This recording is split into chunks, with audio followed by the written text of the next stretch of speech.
Ateistler, agnostikler hep iki yüzlü olmakla suçluyorlar. Kesinlikle ateizm daha iyi bir pozisyon. Çünkü neden? Bir hükmü var. Yani bir şey diyor. Ya düşünsene işte hayat yolculuğuna çıkıyorsun. 40 yıl, 30 yıl, 50 yıl araştırıyorsun. Sonuç abi öyle bir sonuca vardım ki bir sonuç yok.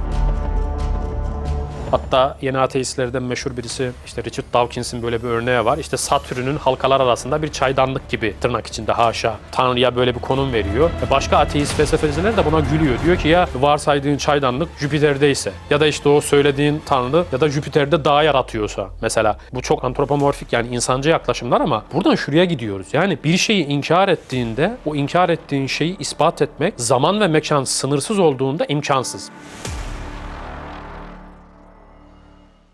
Öncelikle sizi tanıyalım. Adım Samet Yahya Bal, akademisyenim. Din, bilim, felsefe konularında çeşitli çalışmalar yapıyorum. Kısacası böyle. Şimdi insanın dünyadaki vazifesi, gayesi ve insanın yaratıcıyla olan ilişkisi üzerine biraz konuşacağız. Ya da yaratıcıyla olan ilişkisizliği üzerine de bunu diyebiliriz. Şimdi şöyle bir ayet var hepimizin bildiği. وَمَا خَلَقْتُ الْجِنَّ وَالْاِنْسَ اِلَّا لِيَعْبُد۪ينَ ya da لِيَعْرُف۪ينَ şeklinde bu tefsir ediliyor. Cenab-ı Hak ne yaptı? İnsanı ve cini ona ibadet etmek için yarattı. Yani aslında insanın bu dünyaya gönderilme vazifesi Halık-ı kainat yani kainatın yaratıcısını tanımak, ona iman etmektir. Ve imanın gereği olan şükrü ve ibadeti yerine getirmek. Ateizmin ya da agnostizm biraz daha farklı şimdi onu konumlandıracağız. Mahiyeti şu, var olan bir şeyi inkar etmek üzerine kurgulanmış. Burada şimdi iki grup var. Birinci grup aslında agnostizm olacak. İkinci grup da ateizm. Bakalım bunlar nedir? Şimdi diyor ki birincisi ademi kabuldür. Yani kabul etmeyi yok saymak. Bir hükme varamamak ve bilinemez demek. Sen agnostizm ne diyor? Diyor ki Tanrı bilinemez. Bilinmesi mümkün değildir deyip böyle bir hayat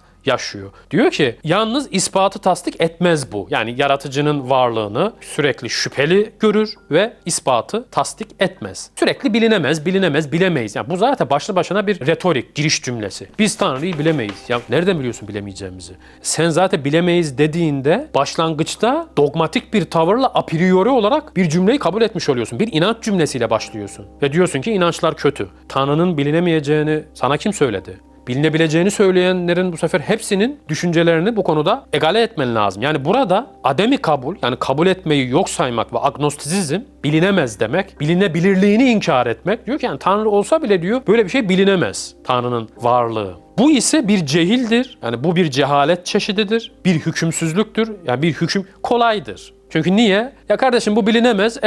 İslam hakikatlerinin ne olduğunu bilmen gerekiyor. Ne de muarızlarının dediklerinin ne olduğunu bilmen gerekiyor. Kolay. Dolayısıyla bu bir hükümsüzlük ve kolaydır. Bu da bahisten hariç. Demek ki Said Nursi rahmetullahi aleyhin de metninden istifade ederek bunu konuşuyorum. Burada Said Nursi Hazretleri agnostizmi bir görüş olarak, felsefi bir pozisyon olarak kabul etmiyor. Zaten dünyanın şu an çoğunda böyle bu. Ateistler, agnostikler hep iki yüzlü olmakla suçluyorlar. Kesinlikle ateizm daha iyi bir pozisyon. Çünkü neden? Bir hükmü var. Yani bir şey diyor. Ya düşünsene işte hayat yolculuğuna çıkıyorsun. 40 yıl, 30 yıl, 50 yıl araştırıyorsun. Sonuç abi öyle bir sonuca vardım ki bir sonuç yok. Yani insan aklının aslında kendiyle dalga geçmesi oluyor bu. Ya bir hüküm çıkaracaksın sen orada. Şöyle bir sonuca varıyorlar hocam bu bir hüküm değil mi? Tanrı bilinemez sonucuna varıyorlar. Hayır o bir hüküm değil. Nötr, sıfır yani bir sayı değeri yok onun. O yüzden bu da felsefi pozisyon olarak böyle çok elle tutulur, hitap edilebilir olarak kabul edilmiyor. Böyle bir problemli hali var. Agnostizmin bir pozisyon olarak, felsefi olarak çok kötü bir pozisyon. Herhangi bir materyal yok elinde.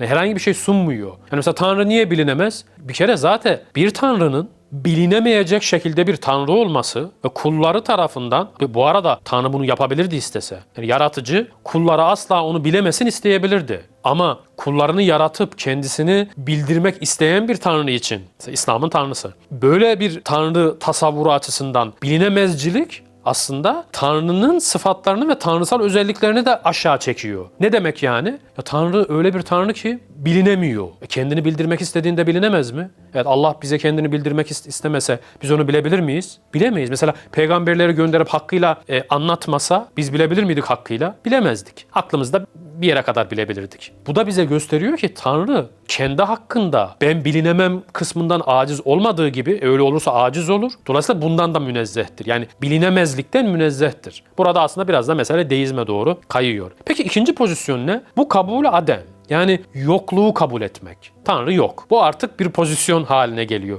Ve kalben Tanrı'nın olmadığını tasdik etmek. Aslında burada biraz şey de devreye giriyor. İşte kötülük problemi gibi, psikolojik depresif haller gibi, yaşanan bir takım olumsuzluklar gibi birçok duygusal yönü de var bunun. Yani mesela diyelim ki evdeki baba figüründen dolayı babası Tanrı'ya inanıyor diye sırf babasını sevmiyor. Dolayısıyla Tanrı'yı da bundan dolayı inkar ediyor. İnkar etmek istiyor. Yani otorite figürünü aslında orada isyan ediyor. Bunun da tabii sınıflandırmaları var ama burada nihai olarak şöyle bir kabul var. Bu diyor ki yok. Hüküm belli yani yok diyor ve yokluğunu da kalben tasdik ediyor. İnanıyor bak. Bizim mesela imanın tanımında biz ne diyoruz? Allah'ın birliğini dil ile ikrar, kalben tasdik etmek diyoruz değil mi? Bak kalben tasdik aslında bir iman, bir inanç simgesi. Bak burada ateist Tanrı'nın varlığı yoktur diye hüküm vererek bu yoktur hükmüne inanıyor. Ve kalben de bu hükmü ne yapıyor? Tasdik ediyor. Zaten kalbinde olmasa ilgisiz olur. Yani o az önceki tasvirlere geri döneriz. Bu kısım ise bir hükümdür. Buna diyor itiraz etmemiz lazım. Bir itikattır. Kelimelere dikkat. Bu da bir itikat çeşidi. Yani sen Tanrı'nın olmamasını temenni edip olmamasını istiyorsun ve buna inanıyorsun. Bu da bir itikattır. Olmamaya inanma itikadı. Ve bir iltizamdır. Hem iltizamı için nefini ispat etmeye mecburdur. Evet. Evet yani apateist değilse, pasif ateist değilse, agnostik değilse ki onlar aslında hep ateizm başlığında da değerlendirilebilir. Tabii ki bir inancı var, bunu kalben tasdik ediyor, bir itikat ediyor. Bak iltizamı var. İltizam ne demek? Bir tarafa lüzumlu görüyor, taraf oluyor. Teşbihte hata olmaz. Sen bir ideolojiyi, ben bunun taraftarıyım, ben bunu hayatıma mefkure eyledim dediğinde ne yapman gerekir? Onu temellendirmen ve hak olduğunu göstermen gerekir. Doğru mu? Dolayısıyla bu çeşit ateizm aslında bir inançtır. Dolayısıyla insan kendini iyi tanımlayacak. Bir dakika. Ben insan zihni, genetiğimin etkisi altındayım, çevremin etkisi altındayım. İnsani istidatlar, insani yetenekler açısından bir etki altındayım. Sınırlılıklarım var, yaratılmışım başta. Ben bir mümkün varlığım, yaratılmış bir varlığım. Bu sınırlılıklarla birlikte elbette ben bir şeyin hikmetini anlamayabilirim. Ben bir şeyin azamet, işte ahirette nasıl o kadar işte büyük şeyler yaratılacak. Azamet ve kibriya noktasında o yüzden mesela İslam'da sürekli Allahu Ekber, Allahu Ekber tekrar edilir. Neden? Sen anlamayabilirsin ama Allah büyüktür. O aslında hikmetli yapmıştır. Ama işte anlayanlar var, onlara sorabilirsiniz ya da zamanla anlayabilirsin. Ben bugün 10 sene önce anlayamadıklarıma gülüyorum. Şimdi ben o zaman anlayamadım diye ya kardeşim ben bu oyunu oynamıyorum. İşte ateist oluyorum, agnostik oluyorum mu demem gerekiyor. Hayır, düşünmeye zaman ayırıyorum. Zaten bak bilimsel olan tavır budur felsefi olarak. Bir dakika kardeşim hemen hikmetini anlamadın diye, aklına yatmadı diye, garipsedin diye bunu inkar etme. Bir düşün. Bak ki nasıl. Bir de şimdi aksi de var. Aksi noktasında düşündüğümüzde biz bu kadar varlığı, işte Cenab-ı Hakk'ın vücudunu yani bir kere bir varlık, bütün bir mümkün varlıklar bir yerden sonra bir vacip varlığa bağlanmak zorunda. Çünkü mümkün varlıklar birbirini yapamaz. Yani geriye doğru sonsuza kadar gitmek muhaldir. Teselsül ve devir imkansızdır mantık olarak. Bir vacib bir vücut gerekti bize. Bir de bu taraftan olaya bakmak gerekiyor. Bu kadar evren, ihatalı sıfatlar, bu kadar kudret, ilim, irade, bu kadar tecelliler. Bunları ben yaratıcıya vermeyeceğim. O zaman ne yapacağım? Kendi inancımın ürünü olan atomlara, zerrelere vereceğim. Kainatın cüzlerine, parçalarına vereceğim. Bu daha mantıksız bir konum. Yani bu kadar tanrısal tecellileri ben gördükten sonra bunların tümünü bir yaratıcıda toplayıp en mantıklı kararı vermem gerekirken niye kainatta atomlar adedince ilahlar kabul edeyim? Yani var olan bir şey var ve onu inkar ediyor. Bir kere bizim mantık olarak nefi dediğimiz yani inkar dediğimiz olgunun nasıl temellendirileceğini konuşmamız lazım. Biz kainata baktığımızda, mesela bilime bu konuda örneklem yapabiliriz. Bilime baktığımızda bir bilim adamı kainatın bir köşesiyle alakalı bir kareyi çekiyor ve oradan bir olgu ortaya koyuyor ve çeşitli buna dair delillerini sunuyor. Ve bir kişi aslında o şeyi ispat edebiliyor. Yeter ki söyledikleri birbiriyle uyumlu, mantıklı ve bilimsel olsun. Demek ki ispat etmek bu kadar kolay. İslam literatüründe işte ayı gördüğün zaman 2 tane şahit artık Ramazan başlamıştır. Artık bayram gelmiştir şeklinde. Çünkü ispat etmek çok daha bu noktada kolay. Şimdi burada şöyle bir örnek var. Nefi ve inkarda, yani inkar etmekte ve olumsuzlamada nefsül emre bakmaz ve bakamaz. Yani hakikati orada idrak etmek yoktur. Hususi olmayan ve has bir yere bakmayan bir nefi ispat edilmez. Bu çok önemli bir mantık kaidesi. Bunu tekrar ediyorum. Özel olmayan ve has bir yere bakmayan bir olumsuzlama ve inkar ispat edilemez. Buna şimdi bir takım ateistler itiraz ediyorlar. Bu itirazlarına bazen biz de malzeme veriyoruz. Burada lafız kayıtlanıyor. Ne deniliyor? Hususi olmayan. Demek ki şimdi biz bir odadayız. Bu odada kalem yoktur cümlesi ispat edilebilir mi? Edilir. Odanın her yerini ararsın, kalemin olmadığını ispatlarsın. Ama ne söylüyor mantık kaidesi? Hususi olmayan ve has, özel bir yer, yani özel bir mekana, sınırlı bir daireye bakmayan nefi ispat edilmez diyor. Bu da ne demek? Kainat. Ben şimdi kainatta şu yoktur dediğimde bütün kainatı aramam taramam. Bütün düzeylerde, bütün mertebelerde, atom altından atom üstüne, bütün zaman, geçmiş zaman nasıl tarayacağım? Yani bir yere kadar bunu da yapabilirim. Yani dolayısıyla bir şeyi inkar etmek çok zor. Şimdi bununla alakalı şöyle bir örnek verilir. Hatta yeni ateistlerden meşhur birisi, işte Richard Dawkins'in böyle bir örneği var. İşte Satürn'ün halkalar arasında bir çaydanlık gibi, tırnak içinde haşa, Tanrı'ya böyle bir konum veriyor. Başka ateist felsefeciler de buna gülüyor. Diyor ki ya varsaydığın çaydanlık Jüpiter'deyse ya da işte o söylediğin Tanrı ya da Jüpiter'de dağ yaratıyorsa mesela. Bu çok antropomorfik, yani insancı yaklaşımlar ama buradan şuraya gidiyoruz. Yani bir şeyi inkar ettiğinde o inkar ettiğin şeyi ispat etmek zaman ve mekan sınırsız olduğunda imkansız. Bu aslında biraz antik Yunan'dan, felsefeden diğer düşüncelere girmiş bir şey. Yani yaratıcı böyle bir şey değil ki. Hani görebildiğin, gözünden sınırlayabildiğin, işte ışığın yansıdığı, cismine vurduğu. Yani düşün ki yaratıcı bütün evreni, güneşi, yıldızları yaratmış. Sen o yıldızların ışığıyla sınırlanabilen, şu beyin ve zihnin içerisinde şekillenebilen insan biçimci bir tanrı tasavvur ediyorsun. Aslında yaratıcıyı görmek demek şu demek. Akıl gözüyle görmek. Peki bu ne demek? Yani çünkü göz yanılabilir. Şu an insan gözü mükemmel mi? Hayır. Birçok şeyi görmüyoruz. Biz mesela kara maddeyi, kara enerjiyi görmüyoruz. Evrenin %95'ini görmüyoruz zaten. Görebildiklerimiz içerisinden şu duvarın arkasını görmüyorum. Ya böyle bir göze sahipken, böyle bir zayıf gözle, bu kadar zayıf bir cismin bulunduğu kainatta, hani yaratıcıyı arama, zaten yaratıcıyı başlangıçta yaratılmış pozisyona sokup zayıf bir nesne haline getiriyorsun. Öte yandan böyle birisini herkes görür. Bu sefer imtihan olmaz ki. İmtihan orada şudur. İradenle, soyut zekanı ve aklını kullanarak yaratıcının eserlerinden yaratıcıya varacaksın. Bu bütün görme mertebelerinin en üstüdür. Ateistler ve agnostikler bu kadar açık bir hakikati neden kabul etmiyorlar?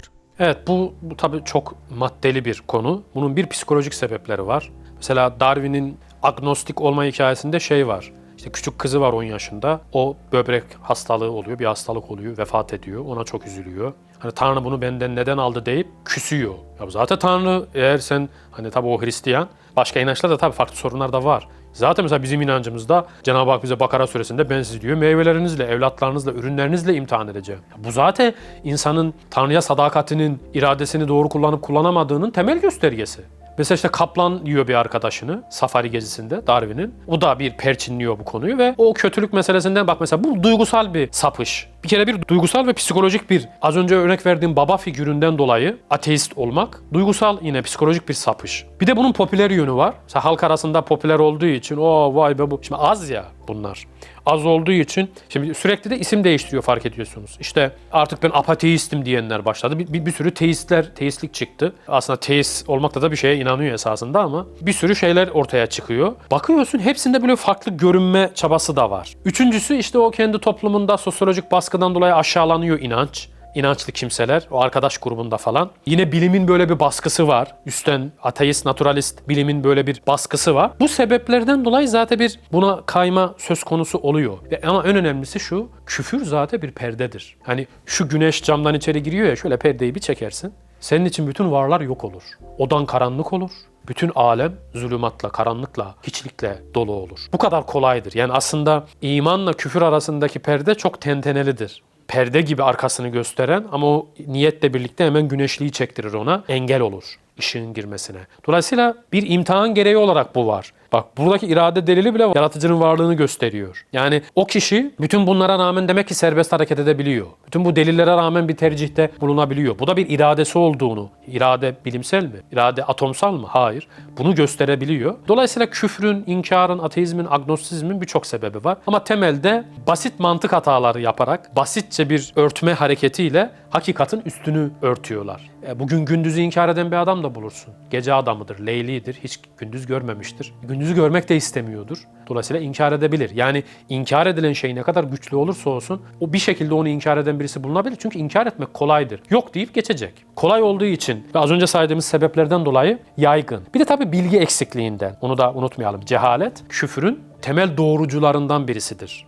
Yani mesela dinle ilgili bilgi eksikliği neye? Mesela yaratıcıyı tanımıyor. Bilgi eksikliğimiz de burada çok fazla var. Bütün bunlar tetiklemelerle birlikte bu inançsızlığı doğuruyor. Yani düşün ki adamlar hala şu an düz dünyacılar var. Diyorlar ki dünya düz. Dersin ki ya kardeşim hani bu kadar delil yok. Bana göre dünya düz diyor. Çünkü bakış açısı her şeyi tepetaklak eder. Bu da işte aslında hidayetin iradeye bağlı olduğunu ve o kulun kalbine Cenab-ı Hakk'ın verdiği bir nur olduğunu, o yüzden de Cenab-ı Hakk'ın Allah'ın iradesinde olduğunu gösteriyor. Aslında o küfür ehli ve iman edenlerin iradesini de gösteriyor. Belki de bu yüzden hep var olacaklar. Bazen gözünün önüne böyle bir kirpik geldiğinde o kirpik senin o kirpiği ay zannetmene sebep olabilir. Beyaz bir kirpik böyle. Onu ay zannedersin. İşte nazar ve niyet mahiyet eşyayı, yani bakışın ve niyetin eşyanın hakikatini değişebilir. O kirpiği ay zannedebilirsin. Güneşi büyük bir sarı cisim yerine koyabilirsin, zannedebilirsin. Senin bu zanların hakikatte onun olmadığını göstermiyor. Ay değil mesela o kirpik ama o onu öyle görüyor. Dünya düz değil ama o onu öyle görüyor. Yani insan her şeyi görebilecek şekilde yaratılmış ama doğruyu görmesi için de birçok önüne delil sunulmuş. Burada vicdanıyla, aklı selimle, sağduyuyla, temel mantık kurallarıyla hareket ederek bir insan gayet tabii ki yaratıcıyı çok rahat bulabilir.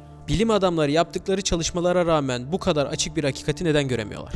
İşte çünkü Allah'ın kurduğu imtihan düzeni iradeyi ortaya çıkarıyor. Yani herkese adil davranıyor. Birisine bilim adamı diye torpil yok. Tam bilim adamı zeki olabilir. Zeka ve akıl birbirinden farklı kavramlar. Akıl fizikten metafiziğe sıçramayı, maddeden manaya, somuttan soyuta geçişi, objeden sujeye, hakikati yakalamayı hedefler akıl. O yüzden zeka ve akıl birbirinden farklı kavramlardır. Çok basit bir şeyi çok zeki birisi göremeyebilir. Mesela bilim adamlarının hayatıyla alakalı yapılan bazı çalışmalarda çok zeki bilim adamlarının çok kötü bir hayat yaşadığı söylenir. Çok zeki bir takım insanların çok başarısız olduğu söylenir. Çok zeki insanların, mesela bilim adamı örnek ismi vermeyeyim ama kişisel hayatında ahlaksız olduğunu biliyoruz. Çok zeki bunlar halbuki. Zeka farklı bir şey. Tek bir alanda, tek bir kulvarda, tek bir delikten gidilen derinliği gösteriyor. Adam hayatını atoma vermiş. Tanrı hakkında doğru düzgün soru sormamış ki. Tanrı'yı sağduyuyla, vicdanıyla, aklıyla araştırmamış ki. Büyüdüğü kültürden yetişmiş, bilimin dogmalarını,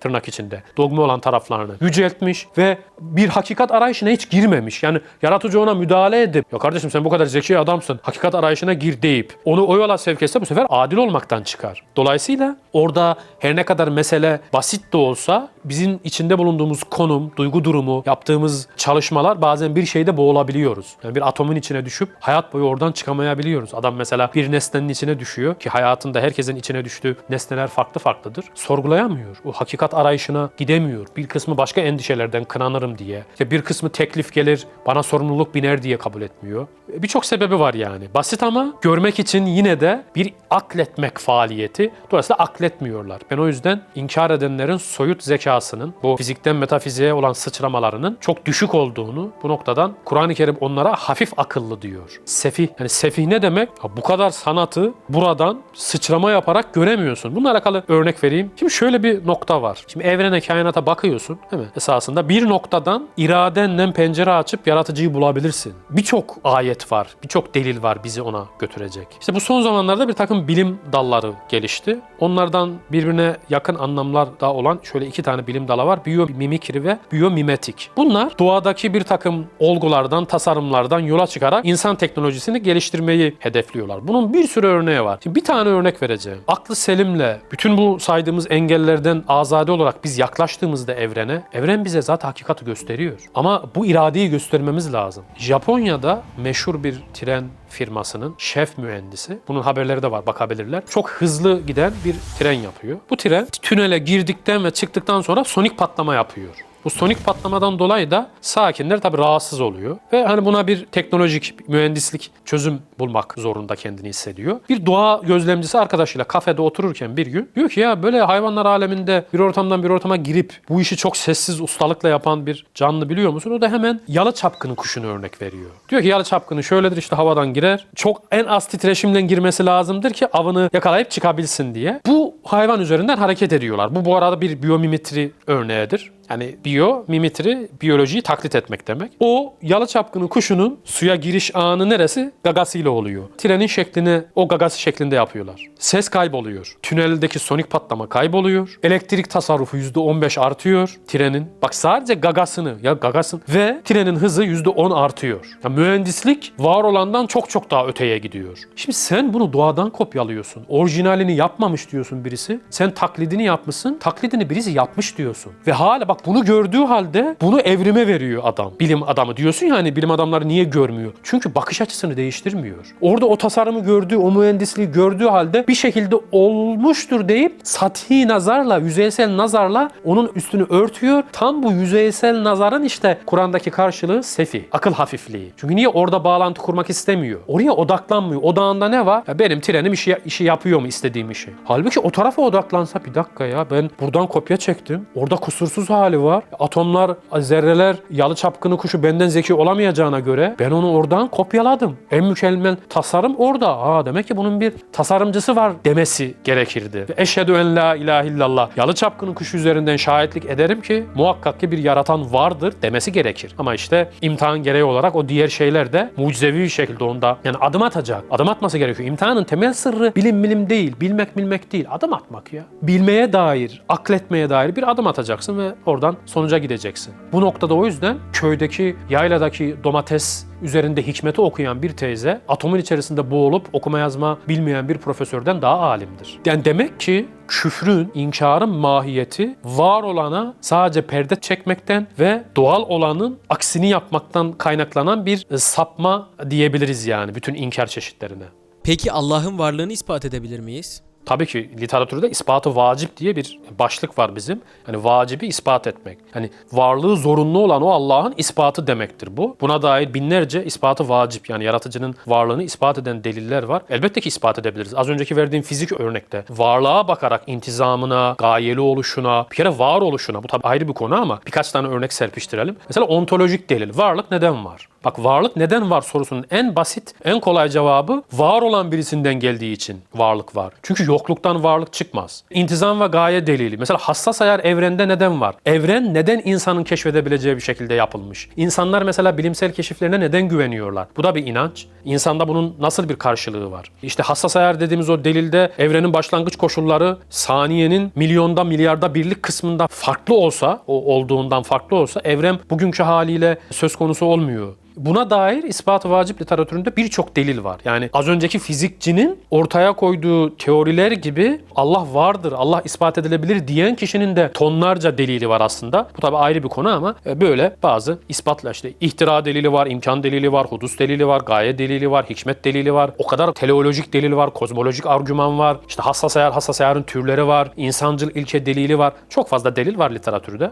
Peki şu açıdan baktığımızda ya bu o zaman biz hangi inanç yani inançsızlıkları sınıflandırdıktan sonra burada şimdi şöyle söylüyor. Diyor ki küfrün mahiyeti inkardır. Burası çok önemli. Yani bir şey var, küfür inkar ediyor. Yani inşa etmiyor. Bir şeyi yeniden ortaya koymuyor küfür. Aslında küfür hiç kale alınacak bir şey değil bu bağlamda. Çünkü niye? Kendi başına bir varlığı yok. Ya düşün ki bir insandaki malı çalarak zengin olmuş. Yani ben başkasının malını çalarak zengin oldum. Bu iftihar edilecek bir durum mu? Değil. Ya da bir insan başkasının düşüncesini çalarak bilim yapmış. Bu intihal. Çünkü neden? Kendi bir şeyi inşa edemiyor. Sen ne yapıyorsun? Sen var olan bir düşünceyi inkar ediyorsun. O yüzden küfrün mahiyeti inkardır. Yani var olanı inkar etmektir. Ve cehalettir aslında. Çünkü inkar etmek bir cehalet çeşididir. Bir nefidir. Yani olumsuzlamadır. Burada ne demek istiyor? Yani sen orada mesela 5 var yanına eksi koyuyorsun. Yeni bir rakam, yeni bir proje bize vaat etmiyorsun. Burayı iyi yakalamak gerekiyor. Ama bu nasıl görünüyor tabii? Sureten, zahirde ispat ve vücudi gibi görülse de manası, küfrün manası, yani ateizmin, agnostisizm bunların manası aslında yokluktur, ademdir, nefidir. Olumsuzlamadır. Yani düşün ki inançlıları çektiğimizde dünyadan ateizm ve agnostizm diye bir düşünce olmuyor. Niye? Çünkü olumsuzladığı şey yok. Yani kendi başına bir varlıkları yok bunların. Hayalhanem hakkında ne düşünüyorsunuz? Biz öyle bir zamandayız ki yani ehli imanın muhtaçlara ulaşması lazım. Muhatap gözetmeden herkese hitap etmesi lazım. Önyargıyla yaklaşmaması ve o elinden tutması lazım. Hayalhanemi düşenlere yardım eden, belki de imansızlık virajına yaklaşanlara kol kanat geren, kişi ayırt etmeden herkesi kucaklamaya çalışan bir yapı olarak okuyorum. Cenab-ı Hak hizmetlerinde muvaffak etsin. Daha da çok insana ulaşmaya, daha da çok zihni ikna etmeye nasip edecek projeler, çalışmalar yapmak inşallah istikbalde onları bekleyen bir husus olsun diye de dua edebiliriz yani.